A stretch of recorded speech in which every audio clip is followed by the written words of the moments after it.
चलिए मित्रों, शुरू करते हैं हम अपना आज का करंट अफेयर। देखते हैं हमारी जितनी भी महत्वपूर्ण खबरें हैं सभी पे विस्तार से चर्चा और विश्लेषण करते हैं। हमारी पहली न्यूज़ है, भारत के लिए जिला स्तरीय जलवायु जोखिम आकलन रिपोर्ट जारी की गई है। तो यह रिपोर्ट भारत के लिए जिला स्तरीय जलवायु जोखिम आकलन आईपीसीसी फ्रेमवर्क का उपयोग करके बाढ़ और सूखे के जोखिमों का मानचित्रण शीर्षक से जारी की गई है। यह रिपोर्ट भारतीय प्रौद्योगिकी संस्थान आईआईटी गुवाहाटी ने तैयार की है। इसे आईआईटी मंडी और विज्ञान प्रौद्योगिकी एवं नीति अध्ययन केंद्र बेंगलुरु के सहयोग से तैयार किया गया है। इस रिपोर्ट में जलवायु परिवर्तन पर अंतर सरकारी पैनल के फ्रेमवर्क का उपयोग किया गया है। साथ ही यह बाढ़ और सूखे से उत्पन्न दोहरे खतरों की पहचान करती है तथा सुभेद्य आबादी पर इनके असमान प्रभावों को उजागर भी करती है। रिपोर्ट के मुख्य बिंदुओं पर एक नजर डालते हैं तो बाढ़ जोखिम का आकलन।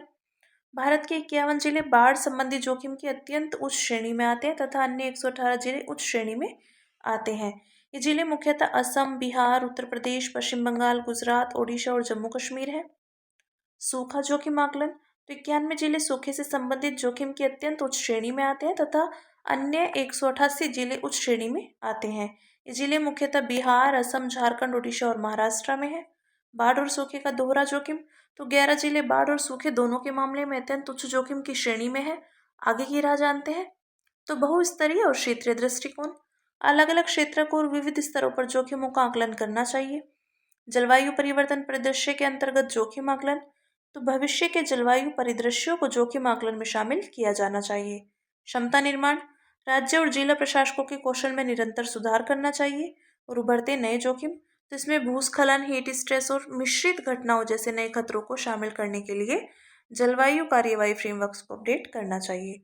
ठीक है, बात करेंगे भारतीय मौसम विज्ञान विभाग के अनुसार सूखे और बाढ़ की परिभाषा के विषय में।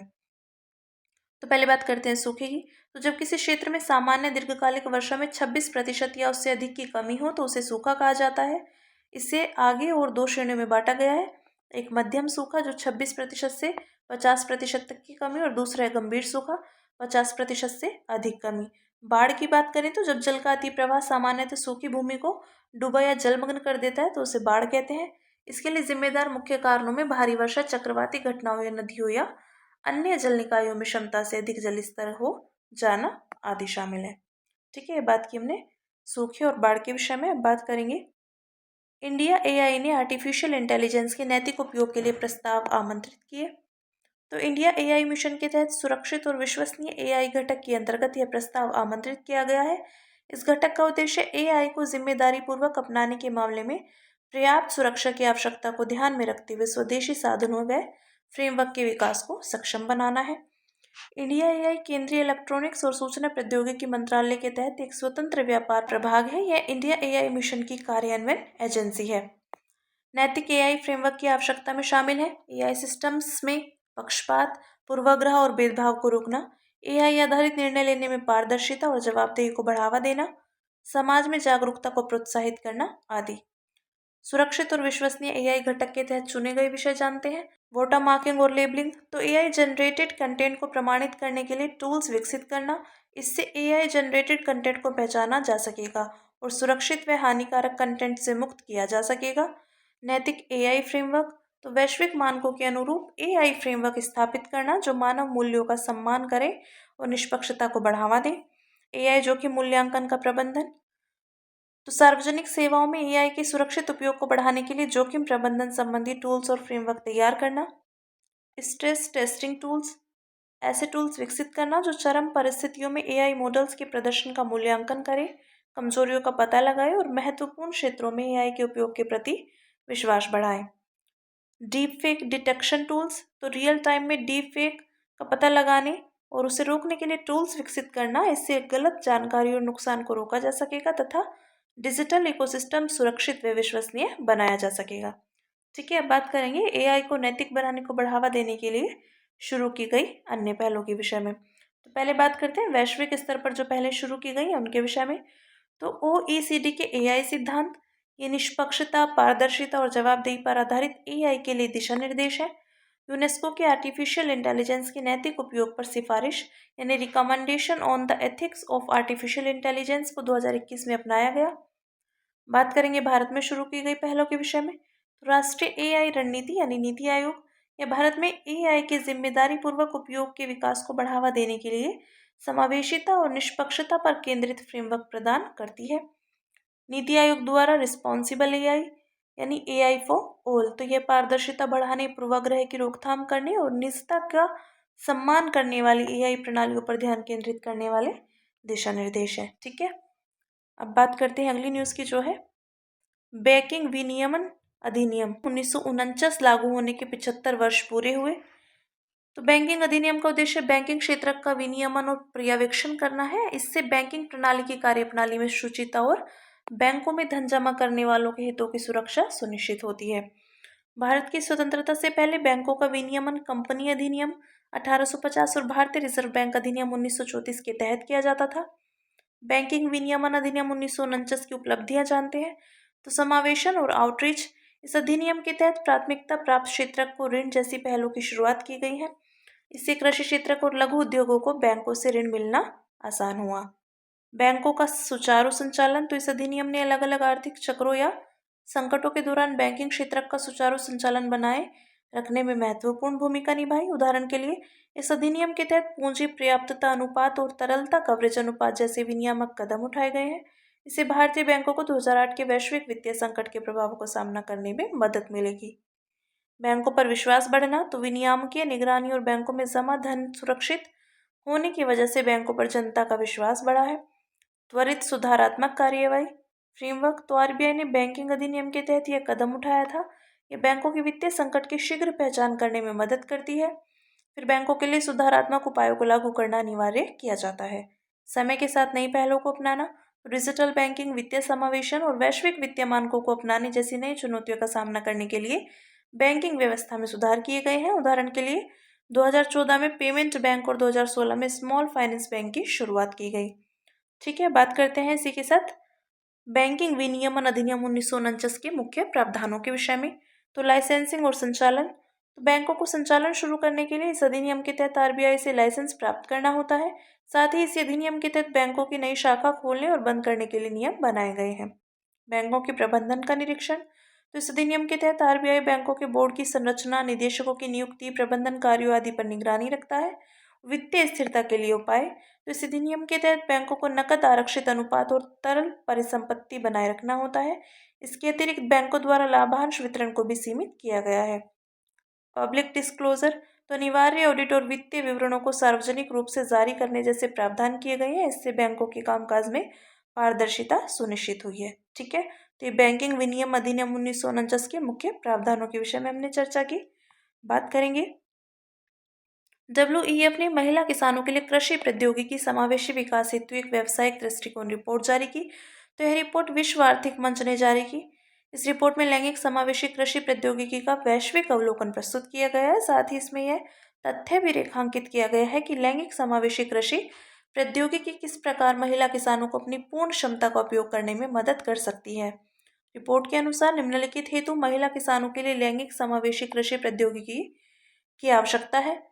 कृषि में महिलाओं का योगदान, तो भारत में कपास, गन्ना, चाय, कॉफी और काजू जैसी वाणिज्यिक मूल्य श्रृंखलाओं में महिलाओं की भागीदारी लगभग 50% के साथ उल्लेखनीय रूप से अधिक है। इस पर्याप्त भागीदारी के बावजूद भी महिलाओं की आय पुरुषों की तुलना में 60% तक कम है। साथ ही उन्हें वित्तीय सहायता, प्रशिक्षण और तकनीक तक सीमित पहुंच का भी सामना करना पड़ता है। दक्षता, तो उत्पादन के मामले में कृषि प्रौद्योगिकी संबंधी डेटा आधारित योजना को अपनाकर खाद्य हानि और खाद्य अपशिष्ट दोनों को कम किया जा सकता है। साथ ही कारोबार को अपनी आपूर्ति श्रृंखलाओं को अधिक दक्ष और मजबूत बनाने में भी सक्षम बनाया जा सकता है। व्यावसायिक अनिवार्यता, तो निजी क्षेत्र के लिए लैंगिक समावेशी कृषि प्रौद्योगिकी को रणनीतिक व्यावसायिक अनिवार्यता के रूप में स्थापित करना जरूरी है।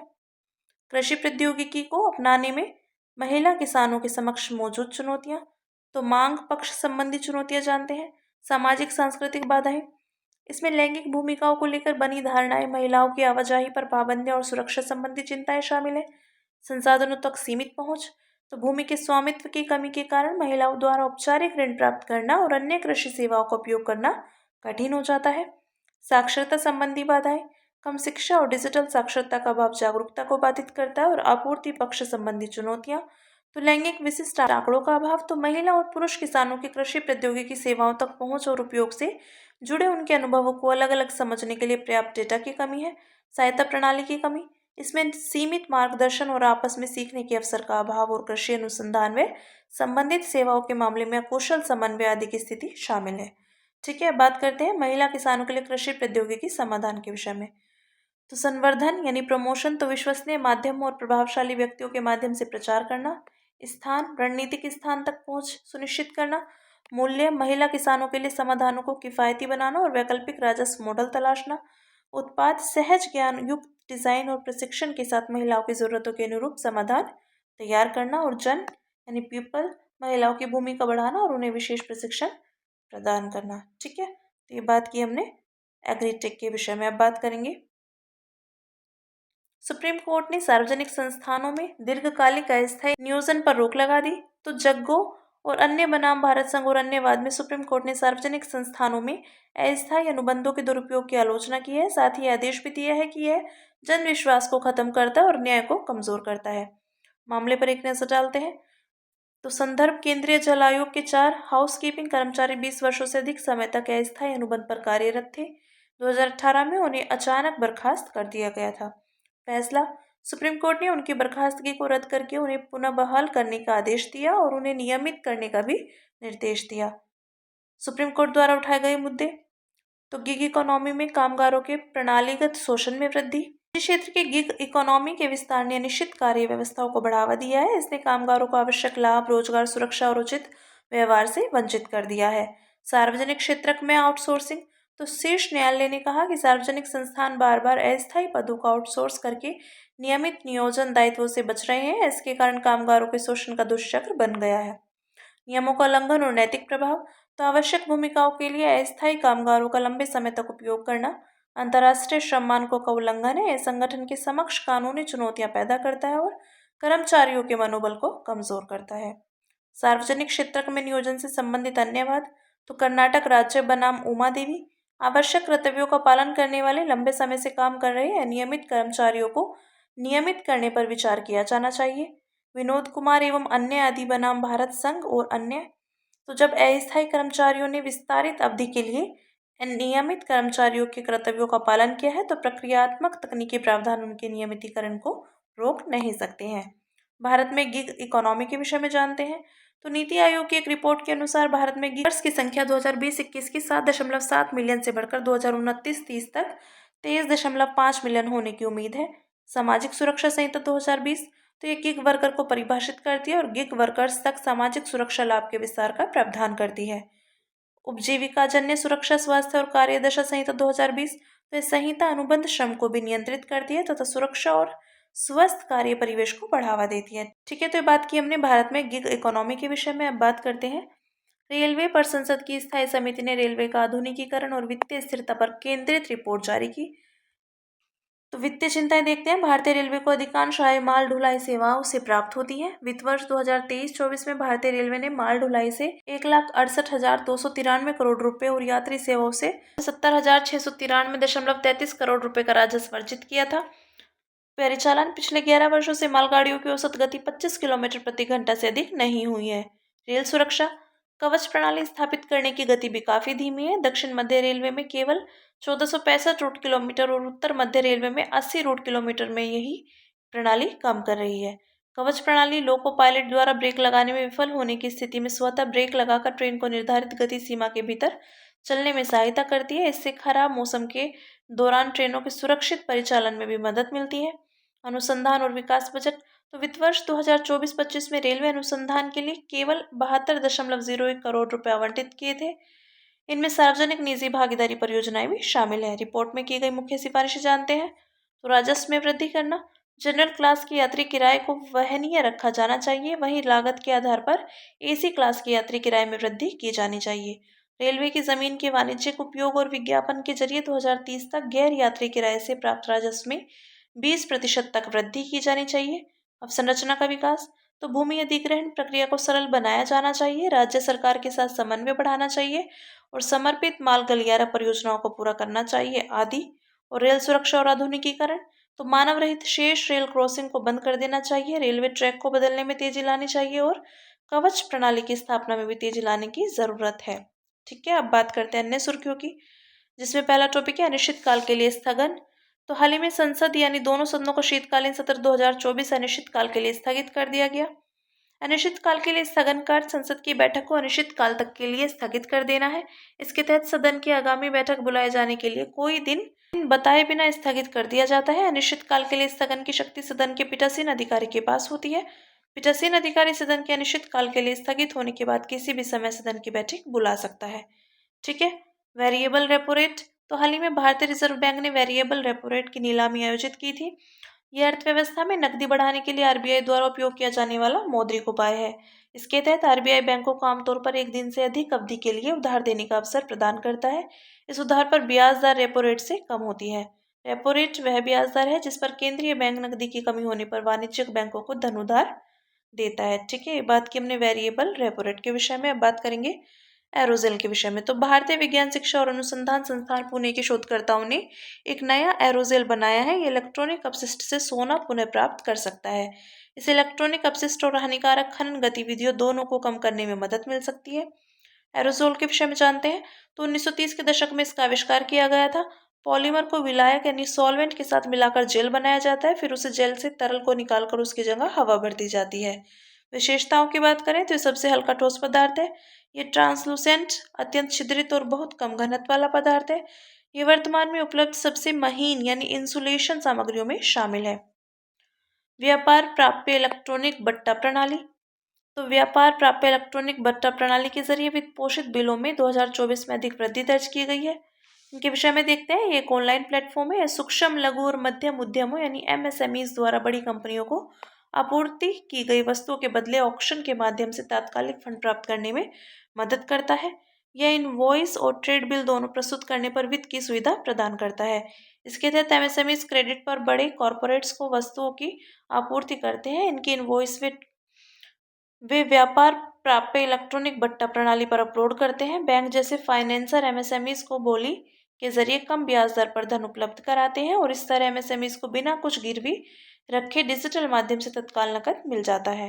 वर्तमान में 3 प्लेटफॉर्म्स टीआरईडीएस प्लेटफॉर्म के रूप में कार्य करने के लिए आरबीआई के पास पंजीकृत है। ये है व्यापार प्राप्य इलेक्ट्रॉनिक बट्टा प्रणाली प्लेटफॉर्म, तो receivables exchange of India limited, M1 exchange और वही स्मार्ट। ठीक है, अब बात करेंगे गिलहरी की।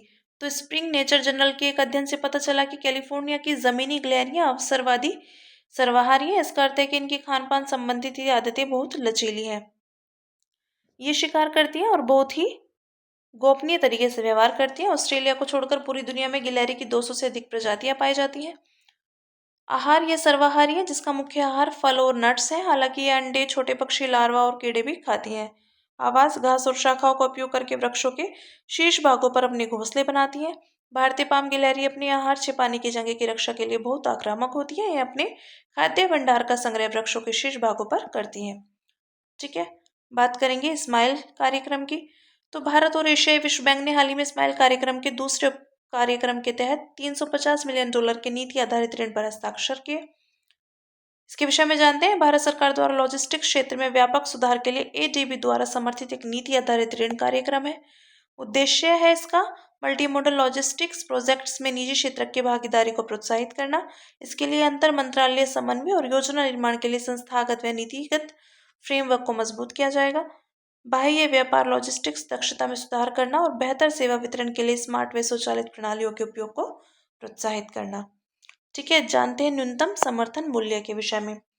तो केंद्रीय मंत्रिमंडल ने 2025 सीजन के लिए नारियल गिरी की एमएसपी में 420 रुपये की वृद्धि करके 12,100 रुपये प्रति क्विंटल कर दिया है।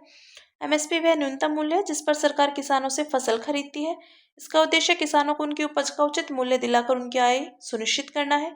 कृषि लागत और मूल्य आयोग फसलों की एमएसपी की सिफारिश करता है। इस पर अंतिम निर्णय प्रधानमंत्री की अध्यक्षता वाली आर्थिक मामलों की मंत्रिमंडलीय समिति द्वारा किया जाता है। केंद्र सरकार हर साल 22 प्रमुख कृषि उत्पादों के लिए एमएसपी की घोषणा करती है। इनमें खरीफ, रबी और वाणिज्यिक फसलें शामिल हैं। उपयुक्त के अलावा तोरिया और छिलका रहित नारियल की एमएसपी भी तय की जाती है। तोरिया की एमएसपी रैपसीड और सरसों की एमएसपी के आधार पर तथा छिलके रहित नारियल की एमएसपी नारियल की गिरी की एमएसपी के आधार पर तय की जाती है। ठीक है, बात करते हैं विश्व ध्यान दिवस यानी वर्ल्ड मेडिटेशन डे के विषय में। तो संयुक्त राष्ट्र महासभा ने 21 दिसंबर को विश्व ध्यान दिवस घोषित किया। इस कदम का उद्देश्य शारीरिक और मानसिक स्वास्थ्य के अधिकार पर बल देते हुए ध्यान के लाभों के बारे में जागरूकता का प्रसार करना है। इसके विषय में जानते हैं। इस संबंध में एक संकल्प को 6 दिसंबर 2024 को 193 सदस्यीय संयुक्त राष्ट्र महासभा ने सर्वसम्मति से अपनाया था। यह प्रस्ताव लिंकटेनस्टाइन, श्रीलंका, नेपाल, मेक्सिको और अंडोरा जैसे देशों द्वारा समर्थित था। 2024 की थीम थी वैश्विक शांति और सद्भाव के लिए ध्यान। महत्व, इस दिवस का महत्व मानव चेतना के पोषण की अहमियत और आंतरिक शांति एवं करुणा के माध्यम से संघर्ष, जलवायु संकट व तकनीकी प्रगति जैसी वैश्विक चुनौतियों के समाधान का ध्यान दिलाने से जुड़ा है। ठीक है, अब बात करेंगे साहित्य अकादमी की। तो नागालैंड की लेखिका स्ट्रीन कीरे की रचना सिप्रिट नाइट्स को साहित्य अकादमी पुरस्कार 2024 मिला। उत्पत्ति की बात करें तो इसका औपचारिक रूप से 1954 में उद्घाटन किया गया था। सोसाइटी पंजीकरण अधिनियम 1860 के तहत पंजीकृत है। मंत्रालय, संस्कृति मंत्रालय के अधीन एक स्वायत्त निकाय और भूमिका। अकादमी 24 भाषाओं जिसमें 22 अनुसूचित भाषाओं और अंग्रेजी व राजस्थानी में साहित्यिक गतिविधियों का संचालन करती है। इसे भारत की राष्ट्रीय पत्र अकादमी के रूप में सम्मानित किया गया और इसके प्रमुख पुरस्कार हैं साहित्य अकादमी पुरस्कार और भाषा सम्मान आदि। ठीक है, तो ये बात की हमने साहित्य अकादमी के विषय में। तो हमारी आज की जितनी भी महत्वपूर्ण खबरें थी हमने सभी पे विस्तार से चर्चा और विश्लेषण किया है। अब इसी के साथ मिलते हैं कल अपनी नई खबरों के साथ।